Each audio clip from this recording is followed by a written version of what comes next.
Malaysia is a heaven for food lovers everywhere.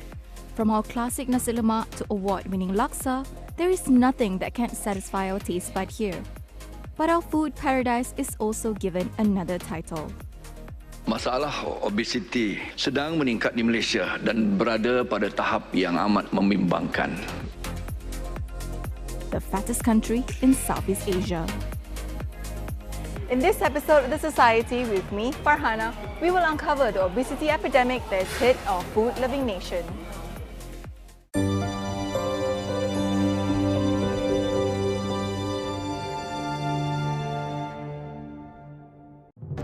Obesity is a growing health concern across the globe. Worldwide, more than 1.9 billion adults are overweight. Of this, over 650 million are obese. The body mass index that calculates the person's weight over their height is generally used to classify adults into underweight, normal weight, overweight, and obese. In Malaysia, close to half of the population falls under the last two categories. The latest estimate by World Health Organization found that 40% of the Malaysian population are overweight. On top of that, 14% of us are obese, making Malaysia the fattest in the region. Sekarang ni, obese pada diri saya dah tahap 3 yang paling teruk lah. Sampai mencecah paling tinggi sekali 225 kg. Sekarang berat saya 184. Dia kata daripada skor rendah tu saya aktif, tapi disebabkan pemakanan lah. Pemakanan tak jaga, memang dia cepat naik lah. Tak fikir pasal kesihatan semua, so makan memang tak jaga. Sampai ke college, dah study, memang tak ada time nak. So kita akan cari benda yang senang tapi kenyang lah. So example Maggi cup. So kalau buat kat luar 2 hours, kita akan pergi cari kat mamak. So memang makan je lah apa yang boleh ada dalam 4 ke 5 kali satu hari, tapi dalam portion yang banyak.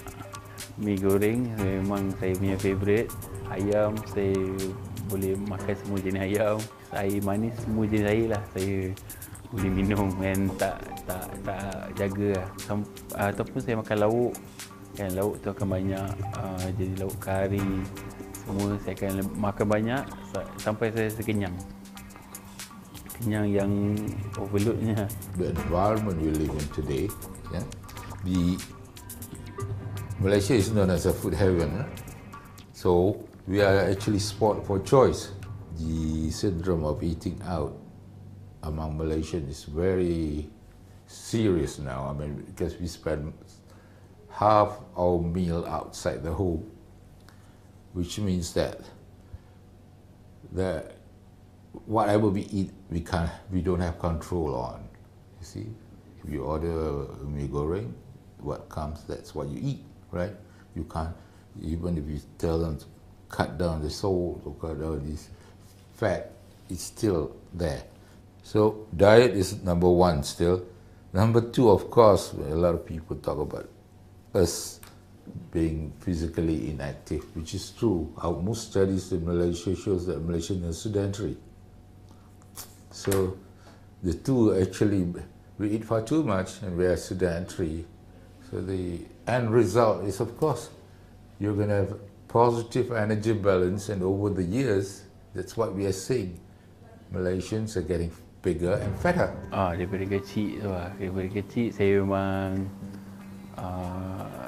makan apa yang boleh makan. Saya sampai dari kecil dulu saya ada history satu, sampai saya mengamuk dengan bapa saya sebab dia tak bagi saya makan. So bila sampai dah family member dah semua dah tegur, so saya pun macam ambil indah ke tak indah ya. A study done by the Nutritionist Society of Malaysia on more than 8,000 school students revealed that almost 30% of them are either overweight or obese. Masa anak buah saya umur dah setahun, bila dia dah boleh berlari, bila saya nak main dengan dia, saya rasa penat, sangat penat. Dia suruh kejar semua, saya tak boleh. Bapak saya pun cakap, apa ni, nanti kereta tu lama-lama susah nak masuk. Kawan-kawan bercakap kan, jangan besar sangat. For Fikri, being obese almost cost him his life. Saya asalnya tak adalah seorang yang obes sewaktu kecilnya, tapi selepas start sekolah rendah tu, saya makin lama makin besarlah. Yang saya ingat, saya dah jenam, saya dah memiliki berat badan 60 kilo. Lepas tu dia meningkat selepas saya sekolah menengah dan semakin besar lah. Saya tak pernah mendapatkan rawatan obesiti di hospital sehinggalah saya berumur 34 tahun. Pada waktu itu saya dah start menghadapi macam-macam masalah lah. Dan bila saya cek di hospital atau di klinik kesihatan, blood pressure saya sentiasa tinggi lah, dan saya disahkan mempunyai penyakit kencing manis. Dan pada tahun 2014 saya sudah mula mengalami tekanan darah yang sangat tinggi dan pernah mengalami minor stroke sebanyak 4 kali. Jadi dia orang refer kepada pakar pembedahan arm lah di Hospital Sungai Buloh. Dan diorang solution dia senang je. Dia kata awak ni obesity, umur muda dan berat badan awak, body awak tak mampu menampung berat badan awak lah. Saya memang seorang yang kuat makan. Hobi saya memang makan. Saya stres, saya makan. Saya suka, saya makan. Saya boleh makan burger 8 biji. Sangat mudah untuk mendapatkan makanan di Malaysia. Apa-apa saja kita nak, di hujung jari saja sekarang pun. Kita tak perlu bergerak pun, tak perlu ada effort yang lebih pun untuk mendapatkan makan. Kat situ je dah menyumbang untuk jadi gemuk kan. Kalau tak buat sendiri, saya rasa saya dah arwah sebenarnya. Obesity is the mother of all diseases. You see, being obese exposes you to at least almost 20 kind of medical conditions. You know, different.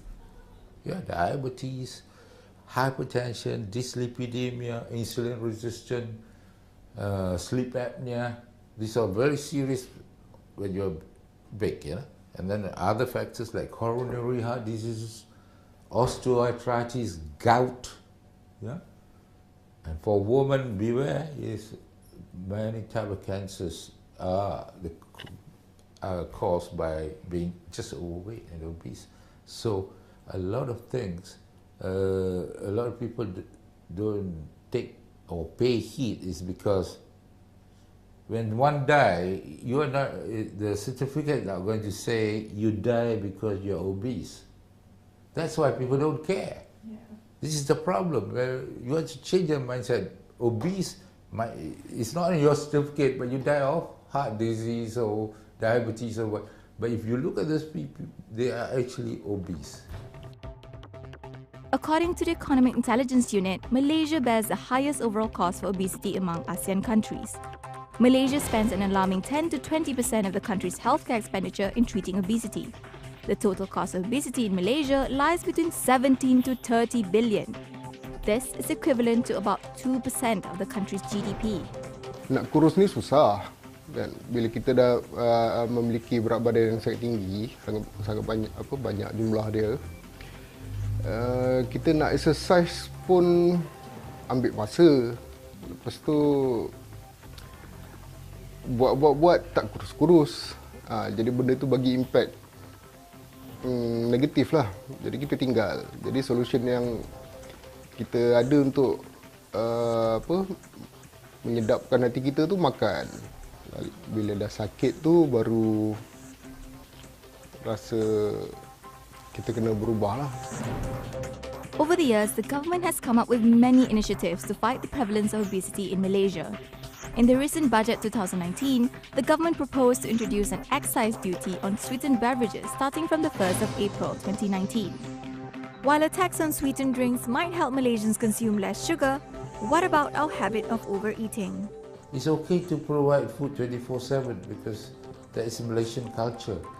This is the problem. If that is Malaysian culture, then don't be surprised if we are number one in the world. You should ask yourself, is it right to eat at 3 a.m. in the morning or 2 a.m. in the morning when you are supposed to be sleeping? However they argue, they're going to say, untuk night shift workers and all that. No, if you look at those who patronize these places, the young people. So this is not a culture that we should inculcate if you want to be getting out of this problem. And in many countries, prevention strategies have been adopted to stop the spread of obesity. In Japan, to curb the rate of childhood obesity, children not only eat healthy meals in schools but also learn to prepare them. Finland adopted a health in all policies approach, where the city's health department worked with schools, parents, and urban planning professionals to create a healthier overall environment. the government, and especially the Ministry of Health, you must tabik them because they are trying their best to come up with programs to help these people who are having this problem, overweight problem. But unfortunately, the cause of obesity is multifaceted. One ministry can't do the whole thing. All the policies and programs are actually, it has to be a coherent effort from different ministries, to actually work hand in hand with MOH to help the people overweight. Yeah. But even with better prevention strategies, what can really be the solution to the obesity epidemic? We have to instill in the minds of Malaysians that we are overdoing it and we should eat moderately. Instead of rice menggunung, you only have a quarter portion is rice, a quarter portion is protein, and fruits and vegetables should make half of your. You shouldn't give up what you like, but just eat moderately and keep physically fit so that you still can enjoy what you want. Saya turun 50 kg 50 kg sampai 177 ideal weight tu lah. Saya tak minta tu, saya cuma minta saya dah boleh berlari dengan kawan-kawan semua, saya dah boleh join kawan-kawan bersukan. Mengaku yang kita ni sebenarnya obes, kan? Terima kenyataan tu sebenarnya kita ni obes dan kita memerlukan bantuan. There's no easy way out when leading a healthy lifestyle. Everyone should work harder to eat less and exercise more. This is me, Farhana. See you next time.